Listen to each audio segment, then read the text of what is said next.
ครับผมตอนนี้ผมกำลังจะออกไปฟิชชิ่งนะครับผมล่องตีกระสูบครับผม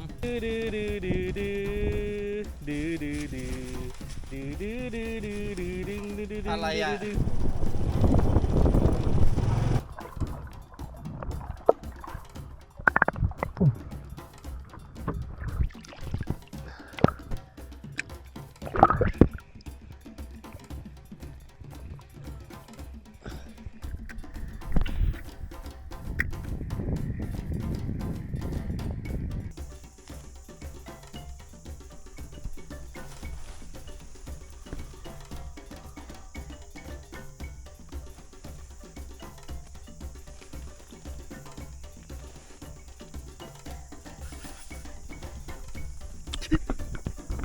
อะไรวะ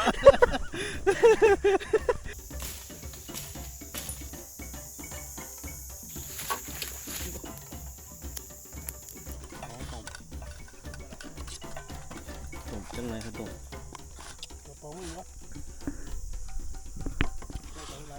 นี่เครื่องแกงวะ ไม่ได้กินปลากระป๋องในแคมป์โดนมาเลย มาป่า ปลาได้กินปลากระป๋อง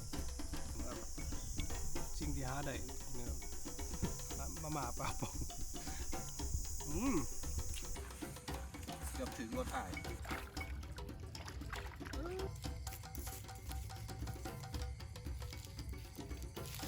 โคตรง่ามอ่ะ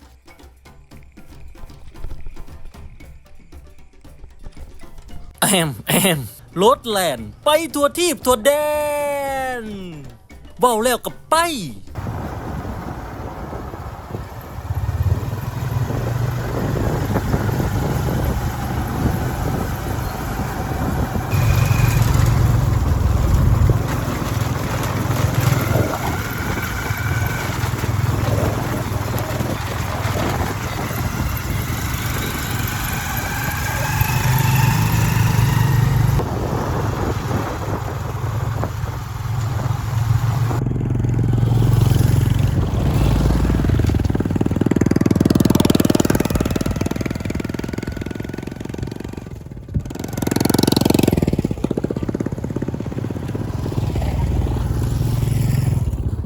สวัสดีครับผมยินดีต้อนรับสู่ช่องเสรีอันฟัน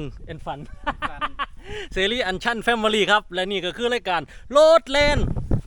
ครัวอะไรอ่ะเฮ้ยอะไรรถไป ครัวอะไรอ่ะ แดน ไปทัวทีบทัวแดนครับผมมื้อนี้ครับผมแคมปิ้งแอนด์ฟิชชิ่งอีกแล้วครับท่านแล้วช่วงนี้เราบ้าตกปลาแล้วก็คอมเมนต์พี่น้องป้องปายก็คืออย่างเฮาแคมปิ้งตกปลาหลายนะครับผมเฮาก็จัดให้ตามคำขอนะครับผมออกมาแคมปิ้งฟิชชิ่งอยู่หมายนี่เลยครับผมค่อนข้างที่จะสวยงามเหมาะแก่การตีกระสูบหรือว่าตีหน้าดินเนี่ยมีคนมาตกปลาหน้าดินหลายแห้งนะครับผมมื้อนี้ผมจอบเสรี แคปชั่นครับ นี่ เอาเมื่อกี้ยังเหมือนจะพูด เปลี่ยนไปเรื่อยครับผมโต้งครับโต้งฮิปปี้ครับ นี่คมฮิปปี้ติด เฮียไม่ได้ยอมแล้ว จุดมุ่งหมายเฮาก็คือว่าเฮาสิหาร้านแคมป์ก่อนแคปคิดว่าไงครับผมผู้เชี่ยวชาญทางด้านงานแคมป์ว่ามันมีเวิงแต่ตรงนี้ไม่เป็นไรเนาะผ้าเหลืองนี่เราอยู่เวิงนี้แหละ นมหน่อยนะ เวิงป่าหน่อย อยู่ที่โล่งไม่ค่อยได้ครับ ช่วงฝนว่ะตรงนี้แจมเลยเอานี่พาดขึ้นง่ายๆเลยตรงไม่พาดตึ้งเชือกดึงก็ได้ ไปนี่ก็ได้ด้วยครับ เปย์ป่ะกูจะอยู่กับไอ้แคปเราเปย์2 ชั้นไหมล่ะ2 ชั้นผมกางเต็นท์เหมือนเดิมก็ได้ ว่ะเดี๋ยวกูผูกเปย์ตรงนี้โอเค ผมกางเต็นท์ง่าย ปูเปในยักมือวะ ผูกเปย์งั้นกูเอาขอยืมเต็นท์แคปนะเพราะว่านอนสนุกลุกนั่งสบาย เต็นท์เปย์แคปโอเคนะครับผมมื้อนี้นะครับผมก็คิดว่าน่าจะล่องตีกระสูบช่อนแต่ส่วนหลักสิเป็นกระสูบนะครับผมโลเคชั่นค่อนข้างที่จะสวยงามนะครับผมเหมาะแก่การมาแคมปิ้งแล้วก็ผู้ใดมักตกปลาผมว่าโลเคชั่นนี้เหมาะมากๆนะครับผม เดี๋ยวก่อนอื่นเฮาเตรียมที่อยู่ที่พักผ่อนก่อนคือตามรักแล้วคันเฮาสิมาแคมป์มาหยังเฮาต้องเฮ็ดแคมป์ก่อนอันไปตีปลาเลยหาฝนตกช่วงฤดูจังซี่มันไว้ใจบ่ได้งานบ่อันฝนนี่ไว้ใจบ่ได้คือหยัง ไว้ใจคือบ่ได้คือคนหลายใจครับ อยู่ไก่ฟ้าไก่ฝนยังมอันตรายต่อคนหลายใจนะครับ อันตราย อันตรายนะ อยู่ไก่ฟ้าไก่ฝนยังบ่อันตรายเท่าคนหลายใจนะ อันตราย เอาเฮ็ดหยังครับ เคลียร์พื้นที่ครับผมพอดีว่าจะกางเต็นท์ตรงนี้ อ่า ก็จะเคลียร์เศษไม้เศษอะไรออกก่อนด้วยอุปกรณ์จอบทั่วทุกอย่างอะ เป็นแต่หลายอย่างเนี่ย อุปกรณ์ MVP ดีเลยนะดูดี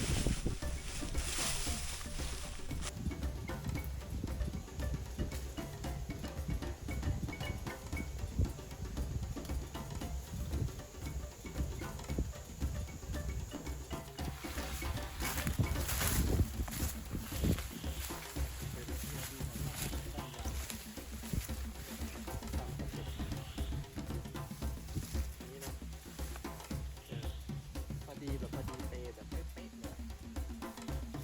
นี่เดี๋ยวเอาเชือกนี้มัดตรงนั้นมัดได้ไหม ต้องหาเชือกอะไรมาพันเราอีกที ที่มีเชือก สั้นเลยอันนี้เดี๋ยวผมจะชิม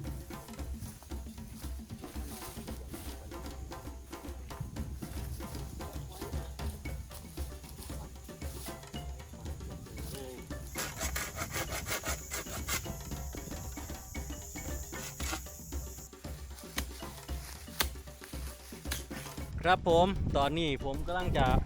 ออกไปฟิชชิ่งนะครับผมล่องตีกระสูบครับผมใช้เหงี่ยกระดีเล็กครับผม 1.5 กรัมครับเดี๋ยวไปเทสเบิ้งหาอาหารเบิ้งกันนะครับสำหรับการตั้งแคมป์ของเฮากะเสร็จสิ้นเป็นที่เรียบร้อยฟิลแบบฟิลปลาขนาดแท้ครับอยู่นี่หลืบเลยคุณแคปกะคือนี่ครับ ครับ นอนเต้นนอนยังไงนอนเต้น นอนเต้นกับนอนอยู่เฉย ยังไงดื้อดื้อดื้อดื้อดื้อดื้อดื้อดื้อดื้อดื้อดื้อดื้อดื้อดื้อดื้อดื้อดื้อ อะไรอ่ะ อ้าวส่วนนั้นนี่นอนเปยังไง แหน่ อะไรวะ แปะเอานอนปีนอนเต้นนอนตีดู อ๋อ เต้นเล่นเต้น ต้นก็ตลกอยู่นั่นแหละก็ดึงมาได้คำสมจะไปตีปลาปะนี่ เฮ้ย ไปกับประกอบเบสยังให้ทาให้ค่อยโดน ครับจำเมียนโตไหมเนี่ย สภาพตัวแม่งโคตร เมียนโตไหมโอ้ยรูดก่อน อู้มันหลุดออกอ๋อนี่นี่นี่ สิรุดอยู่ซ้ำนี่ครับเอาม้วนหน่วย จริงๆก็ปล่อยให้มันหลุดไปเลยก็ได้นะ แต่ว่าอย่าไปว่าเด้อเข้ากับได้กินอิ่ม โอ้ยเดี๋ยว ใส่ตลอดเด้อ ใส่ตลอดเด้อนี่แผ่นโคร มี ง โต ล่าง ว่างในนั่งกับพื้นนะ โคตรเท่ซื้อโครงล่างได้โต๊ะ ถือวงล่างในโตะกลับมา นี่ปะ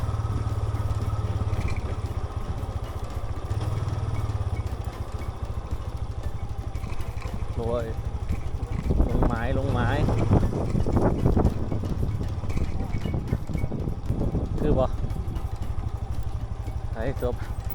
ฉันว่าคือกะ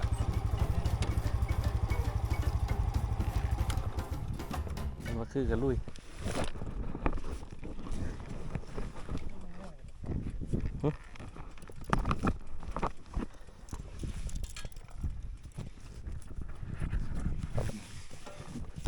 ลองเบิ่งครับออกไม้ครับตีติดต่อซะเนาะแต่มันต้องลุ่งเลือกได้ตรงนะมันบ่เลือกเลยฮะ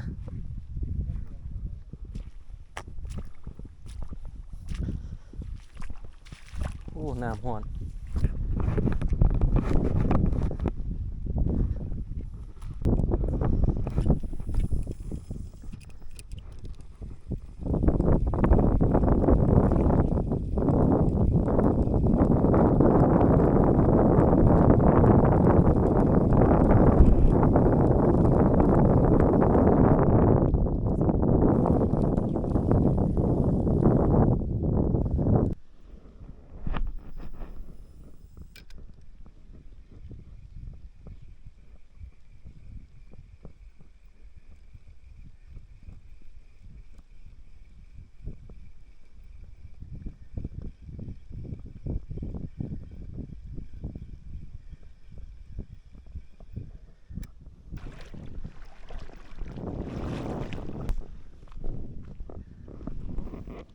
พื่อน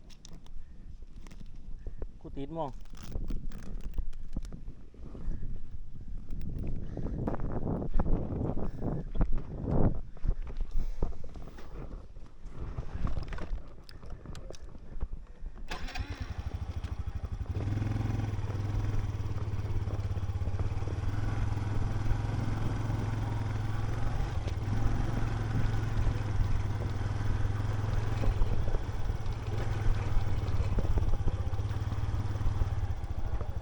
ฟังไหนโอเค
ส่งทะเลซับบี้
อร่อยเหรอ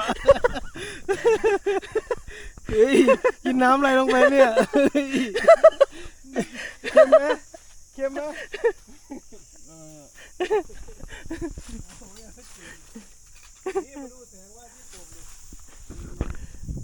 โอ้ย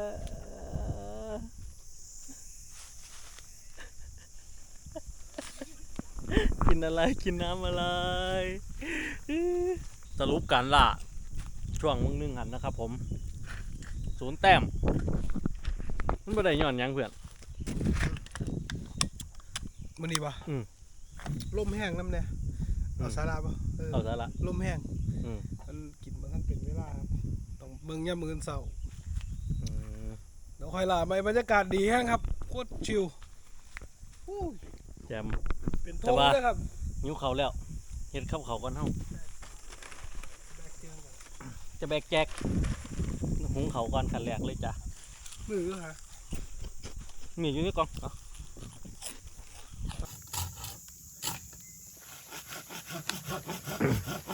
เชฟตื่นปึ๊บไปเฮ็ดกับเขาวปั๊บเลยครับ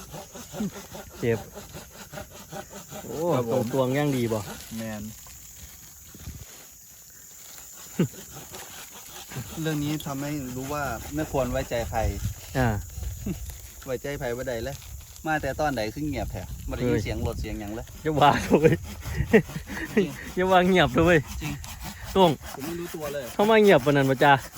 ได้สั่งเหยียบไปหมดเสือมากบริโภคเลย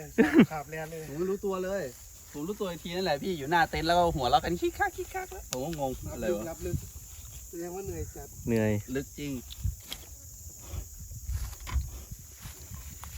ไปเขาบายเฮาปลาบ่ได้จักตัวเลยเจ็บ ว่าเป็นหยังครับ กินเข่าวกับเกลือ กินเข่าวกับเกลือ คือบอกเฮาคักแต่ว่าตรง เนื้อมีมุดไงครับ โอ้ได้ก็ได้ดอกผมเกิด ดีเครื่องมือตัวที่ดีใส่ทุกอย่าง สุดยอดเลยนั่นแหละที่ต้องการ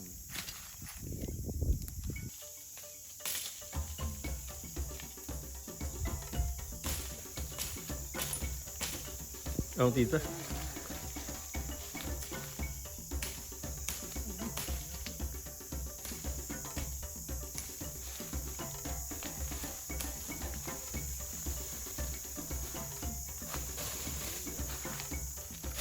ไปดูนะครับ กินน้ อ่า ำกินน้ำมันเคี้ยนะครับเด้อ อ่า ดูนะครับเด้อ อืม กดไปนะกินน้ำมันเคี้ยนะครับเด้อ อ่า กินน้ำมันเคี้ยนะครับสาธิตอีเด้อน้ำเด้อแต่มันสิออกมาจากเครื่องนะครับ ปึ๊บ หนึ่งเด้อเดี๋ยวมาครับเด้อพี่โอ้ โอ้อะไรบักแยงเลยครับสุดยอดเลยเกี่ยวหน่อยนึงก็น้ำไปหายเอาเต็มน้ำ เปียเบิด น้ำก็ดังพอบ้าเล่นยาว เอาเก็บจอบหลายเก็บถูกใจ เป็นคนเทอ่ะหาเท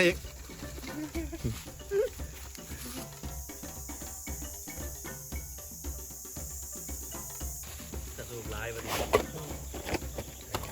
จะซื้อกันแล้ว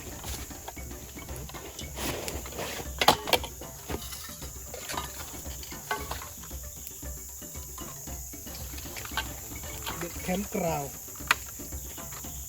แคมป์บ้านนอกพร้อมนะครับโต้งนะครับกับรายการแคมป์เสาะกราว จะดังได้ล่ะโตลี แคมป์บ้านนอกก็ได้ครับมื่อนี้ก็สิพาพี่น้องมาตกปลากับสูบแล้วก็ อีลีโตกูเห็นเลยเห็นแววเลย แล้วก็จะเบิ่งว่ามันที่ได้ไลฟ์ปันใดนะครับนะเห็นแบบบ้านๆพวกหมอพวกไอ้มันนั่นนะ ยังบอกภาษาหันเนี่ยจ้ะบอกภาษาหันเนี่ย สวัสดีครับผมตรงครับรายการคำสอกกราวนะครับผมอีพีต่อไปเด้อพี่น้องแล้วสิพามาตกปลาชะโดปลากระทูบมาแคมป์กันพามาหาปลากับผมแถวๆนี้ละติดตามน้ำเด้อครับเด้อจักหน่อยผมสิเฮ็ดไอ้นั่นนะอันรายการน้ำเพิ่นนะครั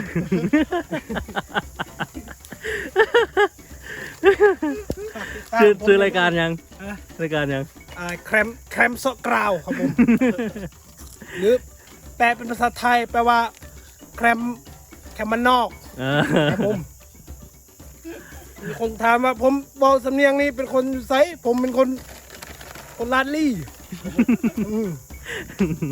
แต่ว่าบ้านเกิดอยู่อุบลอยู่แถวเรืองนกท่า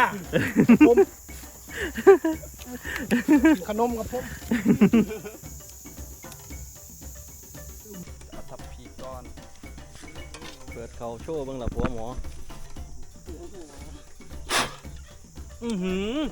เขาเน่าปะเมื่อได้สิได้หุงไหมซะบ่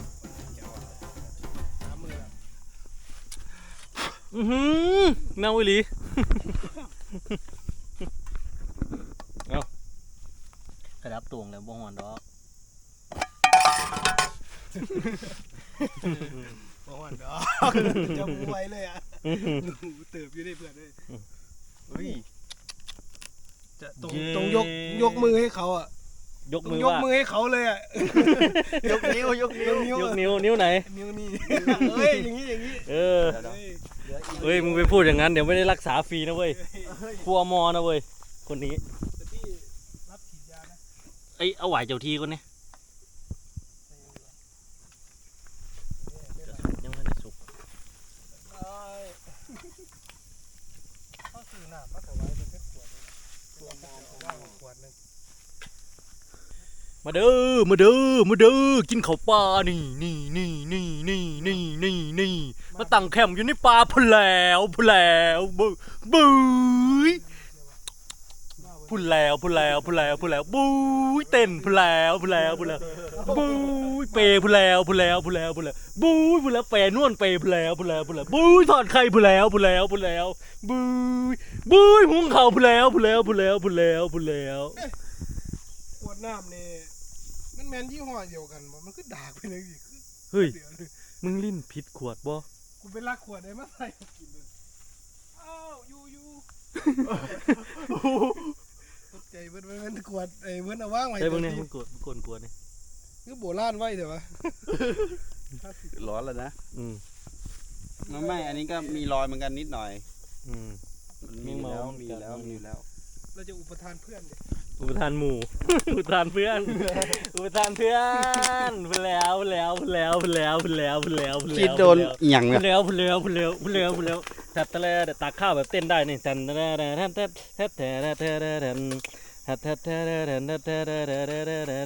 คนเนี้ยเ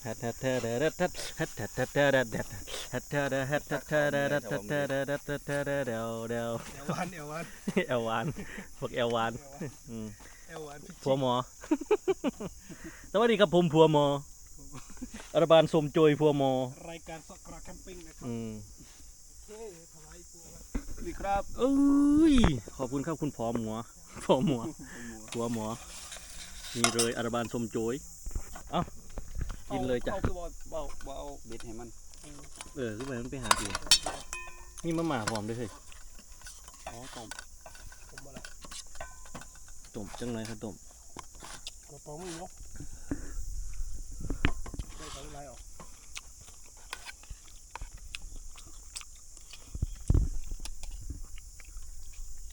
คิดดูเมนูว่ามีผักมีเครื่องแกงวะ ไม่ได้กินปลากระป๋องในแคมป์ดนเลยเด้อ มาป่า หาปลาได้กินปลากระป๋อง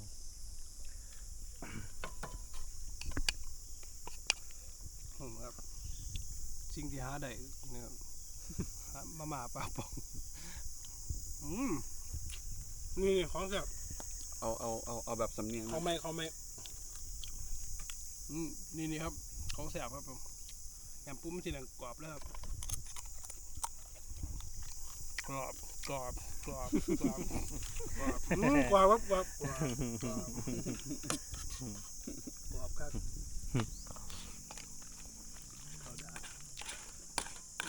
่ยคนถามว่ากินเขาไม่เขาว่าอินสิไงเขาว่าอินขาบอกไงเลย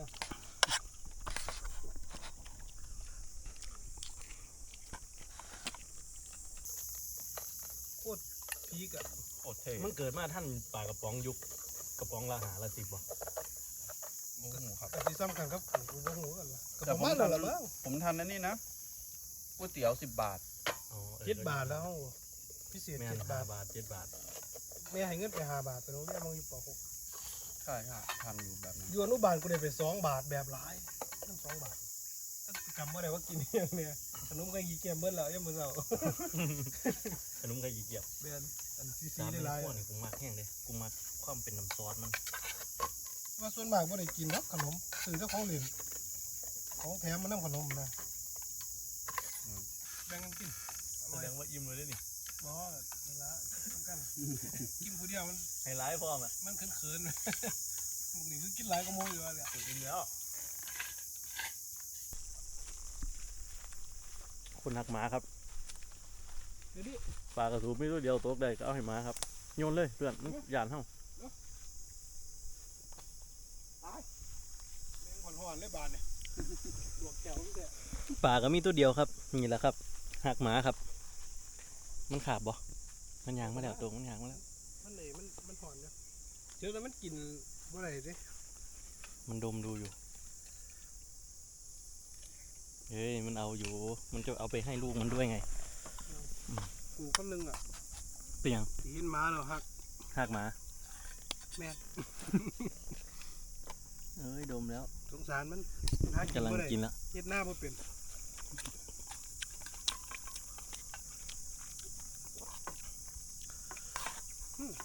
ได้ถือว่าอร่อย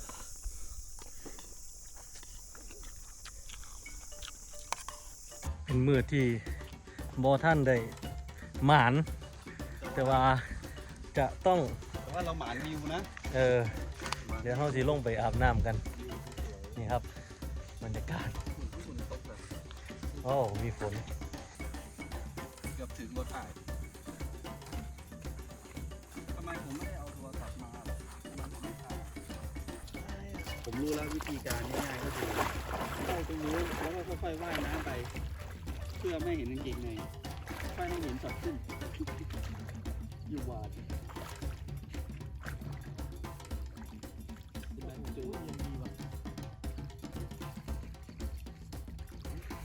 การโต้ซักผ้า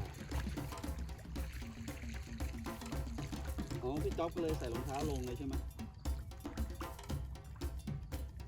ดูว่าลงถอดซื่อผี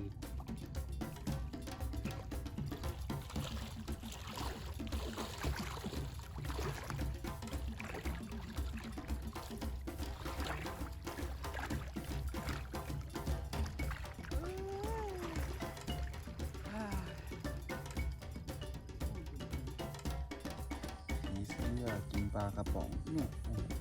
มันเหมือนมีหลอดดูดเนาะ ไม่ใช่แมงเม่าใช่ไหม ปากมันเหมือนเป็นหลอดดูดเนาะดูดแบบ ที่อื่นเป็นแมงเม่าที่ สำหรับค่ำคืนนี้ เราก็ก่อกองไฟแล้วก็มีคนนอนเปด้วยความสงสัยว่าทำไมปลามันไม่กินเบ็ด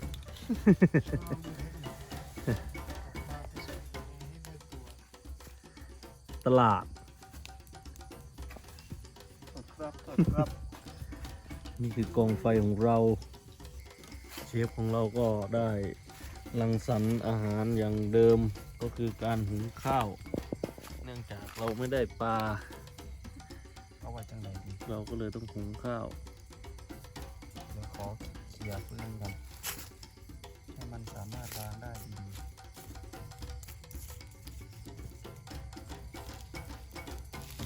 โคตรหน้ามา เรื่องเอาเด้อผู้สาวคุณหมอเฮ็ดกับเขาวกับปิ่นเด้อครับนั่นครับมึงเฮ็ดกับเขาว บอกว่าท่านการครับ เข้าความเบสเบรกเจิก วางไม่ได้สิเราต้อง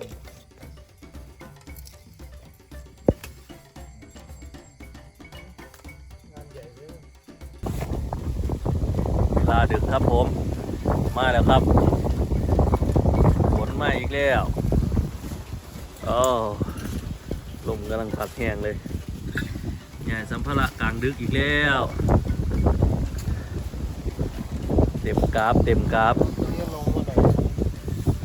เอาลงมาละ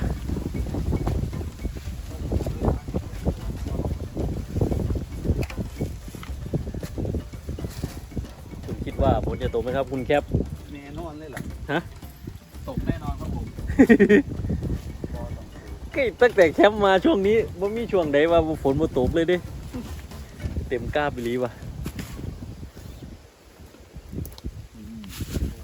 เอาลงต่ำกว่านี้หน่อยดีกว่าวะ โอเคครับฝนก็กำลังมาครับลมไม่มาแห้งกว่าฝนหลาย พัดนะครับแล้วก็เก็บของนะครับหนีเขาที่นอนไปที่นอนมันนะครับ ตอนนี้กามื้อนี้กับยังที่เห็นนะครับ ไม่หมานมันก็มีมือหมานมือบ่หมานนั่นล่ะบ่ต้องมายิ้มบ่ต้องมาหัวเราะบ่ต้องมาตลาดเศร้าแต่มันบ่หมานก็คือบ่หมานตามความเป็นจริง แต่ว่ามื้ออื่นยังมีเวลาแก่ตัวตอนเช้านะครับ ตอนเช้าปลามันจะกินตอนเช้าเท่าที่หูมาแม่นบ่ดอกเดาเอา แต่ว่ามื้ออื่นมาลุ้นน้ำกันอีกมันสิเป็นยังไงวันนี้ขออนุญาตนอนก่อนฝนมันจะตกหนักนะครับผมหรือว่าอาจสิได้อีลุงตุงนั่งแบบใดอีกค่อยมารอติดตามกันแล้วกันสำหรับค่ำคืนนี้นอนนะครับสุผู้สุคน แต่ว่าอันผู้ลังคนอาจจะเปิดเบิ่งแยกกังเว้นเป็นบ่ล่ะกะบ่ต้องนอนเด้คันเปิดแยกกังเว้นมันสิเป็นการนอนเว้นไปอีกยากอีกเนาะโอเคเพียงเท่านี้ก่อนกราบสวัสดีพี่น้องป้องปายมิตรรักแฟนเพลงมีอีกบ่เอานอนซะนะมีอีกบ่โอเคสันนอนกันนอนมีอีกอยู่บ่ ต้องขอคำคมอันนี้นะครับคำคมตกปลากระสูบ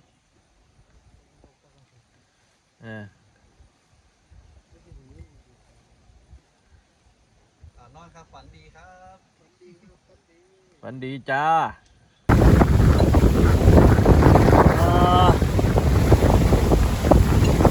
พายุถล่มอีกแล้วครับพ่อแม่พี่น้องโดนหนักอีกแล้ว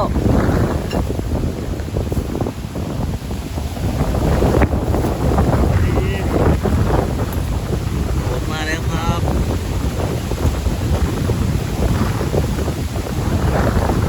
ฮะตกแล้ว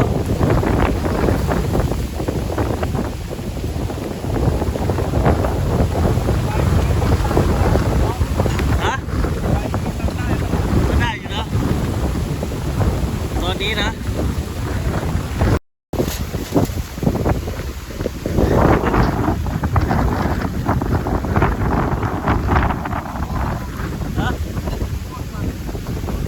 โหดยับอ่ะ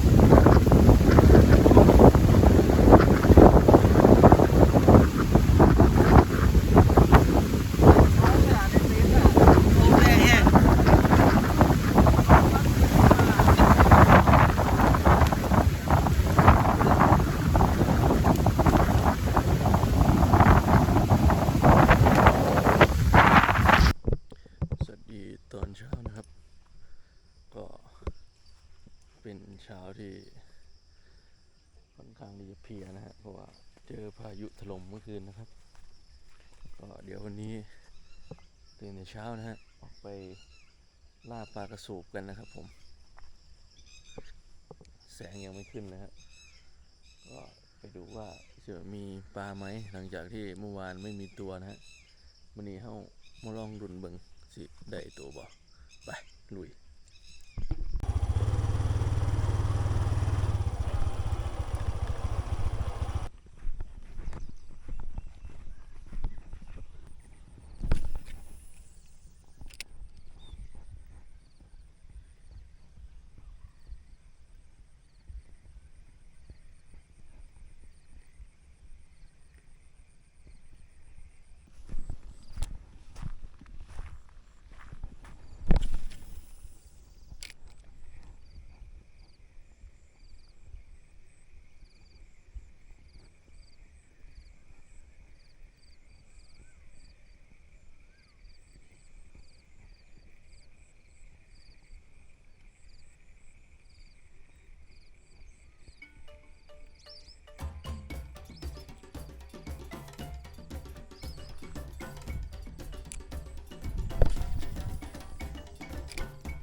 มาแล้วครับผม คดีทำงานเพื่อนคดีทำงานนะครับแต้มแรกเสาร์นี้กระสูบครับแต้มมาแล้วนี่เลยครับแต้มครับโอ้ต้องหมอกโคตรงามหมอกทะเลหมอก เดินไปเดินไป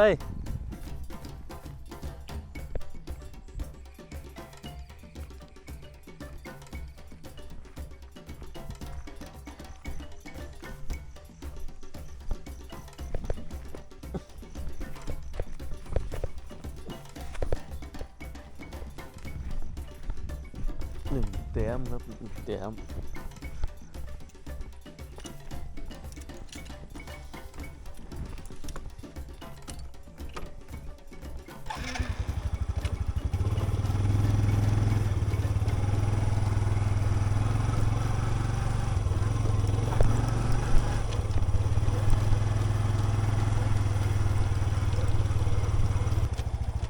เด็กขึ้นจิ๊บอยู่ในป่ายังวะ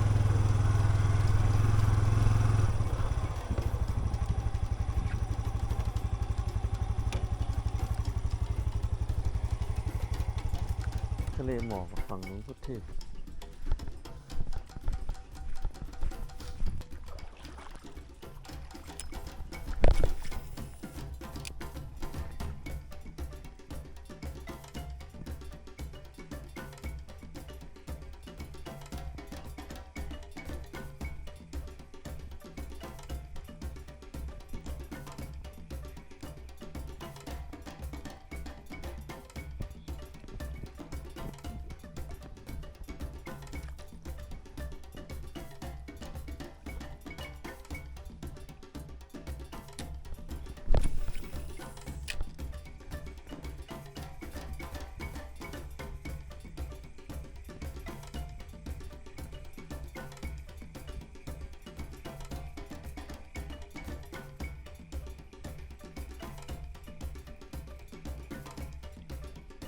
ครับผมสุดท้ายนี่ก็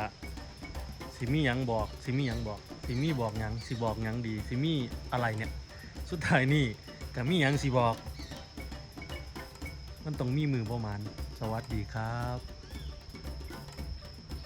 ครับสวัสดีมันประมาณนี้ครับแอมรถแล่นไปทั่วทีบทั่วแดนเว้าแล้วกับไป